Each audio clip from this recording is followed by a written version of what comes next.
You know, you look at the laws here in California, create these conservancy do. There's real opportunities here to create the kind of overarching structure that can draw dollars, can draw political attention, all kinds of things that you need to help carry this effort forward. There's so much good work going on there as well. My recommendation is spend a lot of time on that right now. It seems to me you're in a really good location, really good point to do that. We welcome any of your staff. If you'd like to have me sit down with them, I'd be happy to chat with them. That's one of our key items to get done this year, not on our list, but that we're working on. So thank you for that. You're welcome. Thank you. Great discussion. Any other comments, questions before we move on? Thank you again, Clay and John. I think just one quick note.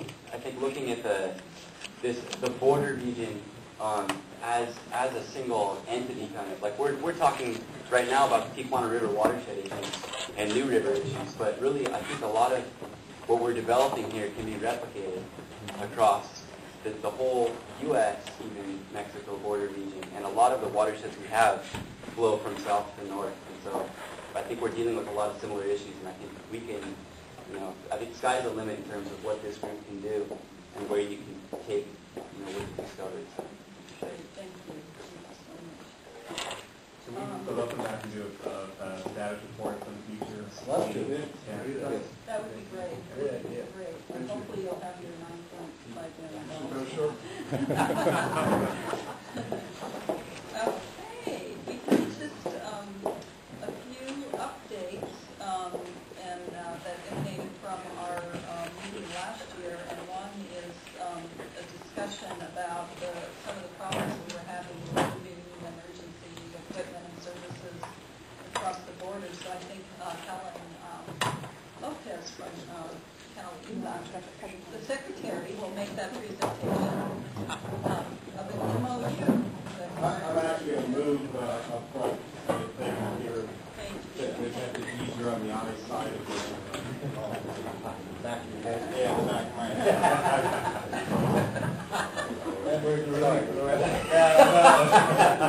I'll do it this way. I'm fighting the cold. I swear I didn't get into the ocean when I was down here in San Diego last week. Let me a broader update on where we're going with some of these issues, like with DHS, our federal government emergency management. I was with Secretary Napolitano yesterday, who started up in Los Angeles and is spending the day today, tomorrow, going across the southwest border and then to hook up with President Obama in Mexico City for a meeting with President Calderon. And I think as Chairman Wright was talking about, we really reached sort of a critical mass in terms of an opportunity here for dealing with Mexico and a lot of these issues. The complete disarray, disruption, and problems that Mexico is having with their drug cartels, the corruption of their democratic institutions, it has really come to light to them, and particularly their political leadership, that we need all the help that we can get.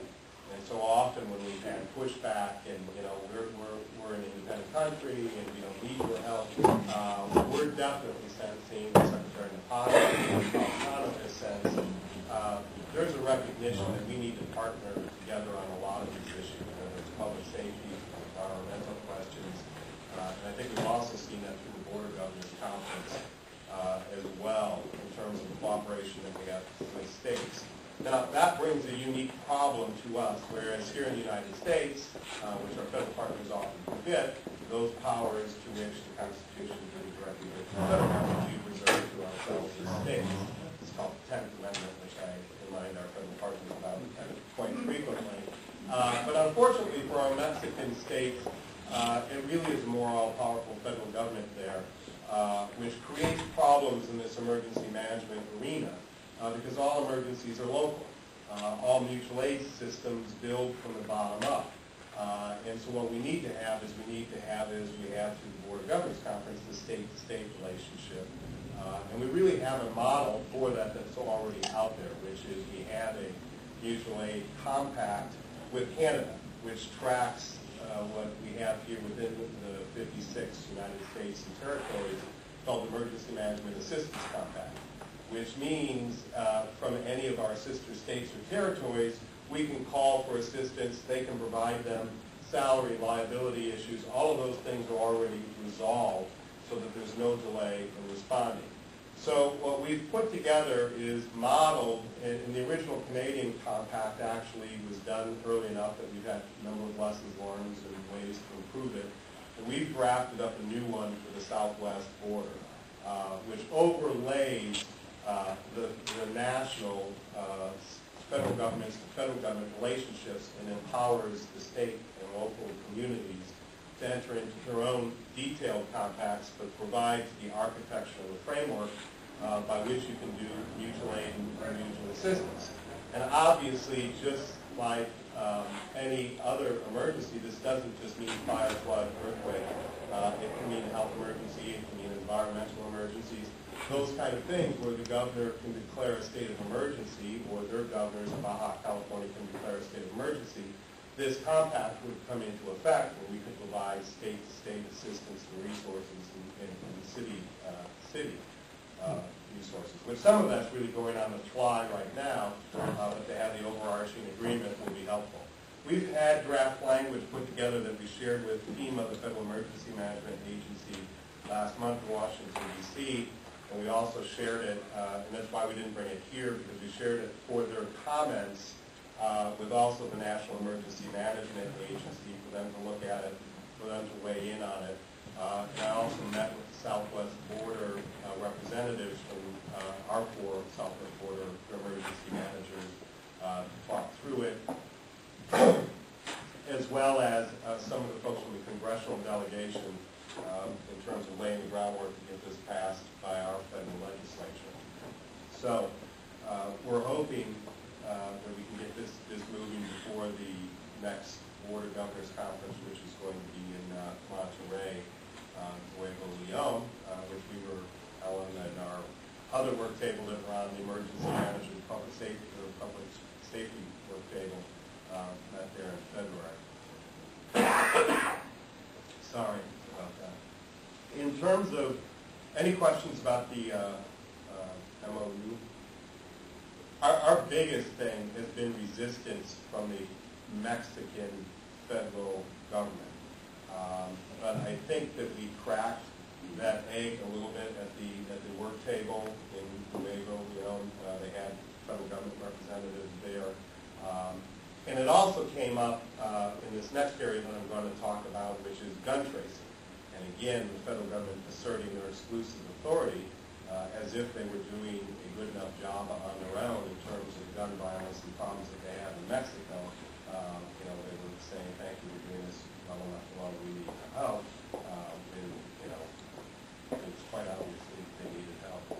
Before you go to the gun issue, on the first set of issues, what is the perspective of the Mexican government? I'm thinking, and we've talked before about some of the drug trade issues, some of the issues there.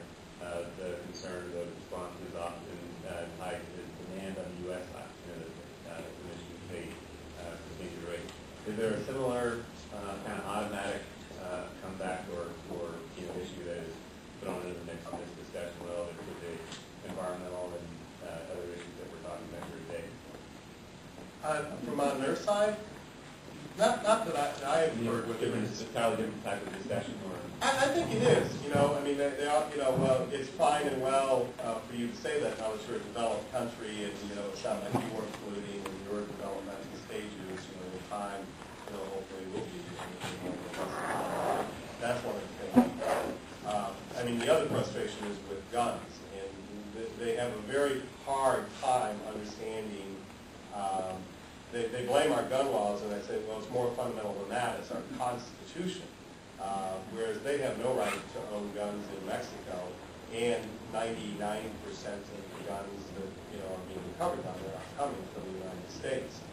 They don't quite understand how we can't outlaw them like they do in their own country. I keep trying to explain it. It's something that is constitutional.